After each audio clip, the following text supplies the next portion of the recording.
5, 4, 3, 2, 1, 0.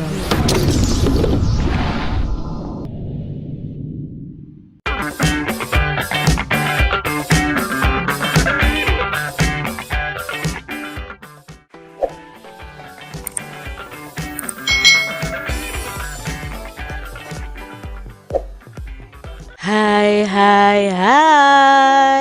Selamat datang di channel YouTube Kak Citra. Apa kabar nih adik-adik semuanya?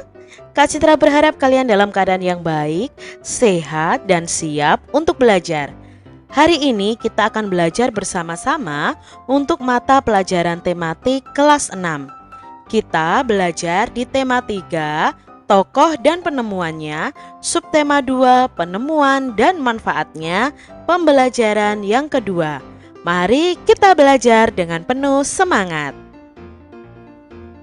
Tahukah kamu siapakah penemu jam? Apa manfaat dari temuannya untuk kehidupan sehari-hari? Mari kita pelajari bersama-sama. Penemuan jam mekanik. Pada tahun 1430, masyarakat Eropa mengenal jam yang menggunakan pegas. Lalu tahun 1656 terjadi perkembangan yang pesat dengan ditemukannya jam lonceng. Pada jam ini sudah terdapat jarum penunjuk menit. Lalu pada tahun 1920 ditemukan jam saku dan kemudian ditemukan jam tangan. Ini tadi adalah penemuan jam mekanik dari tahun 1430 yang terus berkembang setiap tahunnya. Manusia terus melakukan inovasi untuk memiliki penunjuk waktu yang semakin tepat dan dapat digunakan sesuai kebutuhan pribadi. Sekarang teknologi jam sudah jauh berkembang. Selain jam mekanik, ada pula jam elektronik, contohnya jam digital. Manusia kemudian dapat menggunakan berbagai pilihan teknologi penunjuk waktu sebagai pedoman waktu pribadi dalam melakukan kegiatannya dalam sehari-hari. Mengapa penemuan jam berkembang dari waktu ke waktu? Karena jam menjadi patokan waktu sehingga terus dikembangkan agar mampu menunjukkan waktu yang pasti dan akurat. Apa manfaat jam dalam kehidupan kita sehari-hari? Nah, manfaat jam adalah sebagai penunjuk waktu adik-adik. Jam adalah pengukur waktu yang sangat erat dengan kehidupan manusia. Dengan adanya jam, kita dapat menentukan waktu untuk melakukan aktivitas. Dengan mengatur waktu yang baik, kita menjadi pribadi yang disiplin waktu. Siti juga berusaha untuk menjadi pribadi yang disiplin waktu. Ayo kita simak cerita Siti berikut ini. Jam membantu Siti tepat waktu. Siti selalu menggunakan jam untuk mengatur kegiatannya sehari-hari. Siti bangun pagi pukul 5. Setelah ibadah dan mandi, Siti sarapan pagi. Siti berangkat sekolah pukul 6. Siti berangkat sekolah dengan berjalan kaki karena jarak rumahnya yang tidak terlalu jauh. Siti menempuh perjalanan 20 menit. Bel masuk sekolah pukul 6:45. Siti hampir tidak pernah terlambat untuk datang ke sekolah. Ia berusaha untuk disiplin datang tepat waktu ke sekolah. Siti pulang sekolah pukul 14 atau pukul 2 siang. Ia langsung pulang ke rumah. Sesampainya di rumah, Siti istirahat. Pukul 16 atau pukul 4 sore, Siti mandi. Setelah ibadah dan makan malam, Siti pun belajar. Ia belajar pukul 19 atau pukul 7 malam sampai pukul 20.30 atau pukul setengah 9. Ia mengerjakan PR, belajar untuk materi esok hari, atau belajar untuk persiapan tes.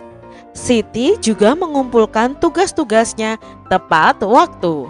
Siti melakukan kegiatan sehari-harinya dengan teratur. Ia belajar menjadi pribadi yang disiplin terhadap waktu. Adik-adik semuanya, apakah kalian seperti Siti yang disiplin terhadap waktu? Nah, Kak Citra berharap mulai sekarang kalian itu disiplin terhadap waktu kalian. Jadi kalian bisa membuat jadwal kegiatan kalian sehari-hari dan menentukan jamnya adik-adik. Dari bacaan tadi, hal baik apa yang sudah dilakukan Siti? Ya, Siti mengatur kegiatannya dengan teratur. Lalu, apakah Siti mengatur waktunya dengan teratur? Iya, Siti telah mengatur waktunya dengan teratur. Mengapa Siti mengatur waktunya dengan teratur adik-adik? Karena Siti ini ingin menjadi pribadi yang disiplin terhadap waktu supaya kegiatannya tertata dengan rapi. Apa manfaat yang Siti dapatkan ketika ia mengatur waktunya dengan teratur? Nah, Siti akan mendapatkan apa? Tidak pernah datang terlambat ke sekolah, tidak pernah terlambat mengumpulkan tugas sekolah, sehingga nilainya terus meningkat. Jadi sangat bermanfaat untuk Siti adik-adik. Menurutmu, apakah Siti adalah pelajar yang baik?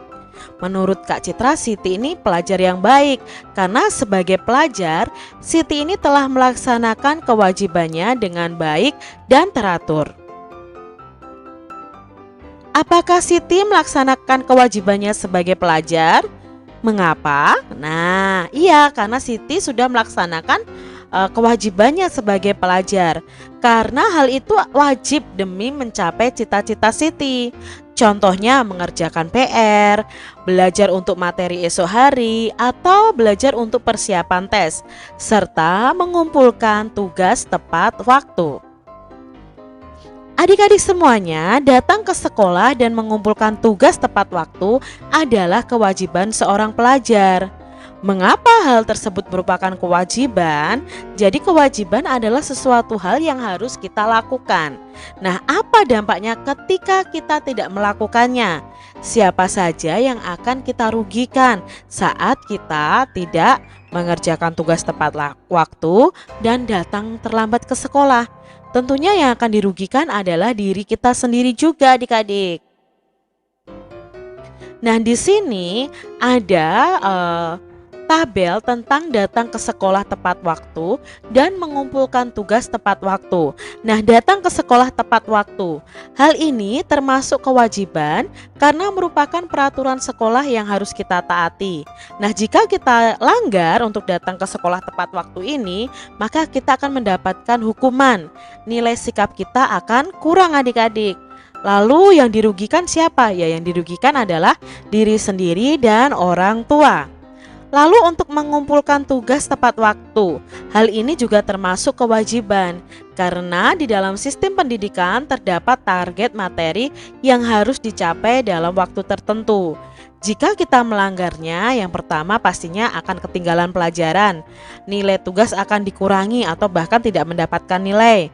Tugas kita akan menjadi menumpuk adik-adik. Lalu yang dirugikan siapa? Ya diri sendiri dan orang tua.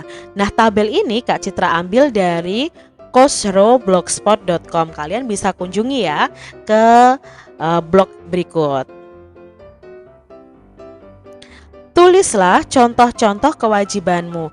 Nah, di sini Kak Citra punya tabel juga yang Kak Citra ambil dari coachro.blogspot.com. Itu kewajiban kita di rumah, di sekolah, dan di masyarakat. Di rumah contohnya kewajiban kita belajar, membantu orang tua, menjaga kerukunan antar anggota keluarga, menjaga kebersihan. Lalu di sekolah kewajiban kita datang tepat waktu, mengumpulkan tugas tepat waktu, patuh terhadap guru, menjaga kerukunan dengan teman. Lalu kewajiban kita di masyarakat adalah mengikuti kegiatan kerja bakti, menjaga kerukunan dengan tetangga, menjaga kebersihan lingkungan, dan tidak merusak fasilitas umum. Itulah kewajiban kita di rumah, di sekolah, dan di masyarakat. Demikian tadi adik-adik pembahasan kita di mata pelajaran tematik kelas 6, tema 3 tokoh dan penemuannya, subtema 2 penemuan dan manfaatnya, pembelajaran yang kedua. Semoga video pembelajaran ini bermanfaat untuk adik-adik semuanya. Sampai jumpa lagi di video pembelajaran Kak Citra selanjutnya. Tuhan memberkati. Jangan lupa tekan tombol subscribe, lalu tekan loncengnya, tekan juga tombol like, lalu share ke media sosial kalian. Jangan lupa untuk ikuti media sosial Kak Citra. Terima kasih.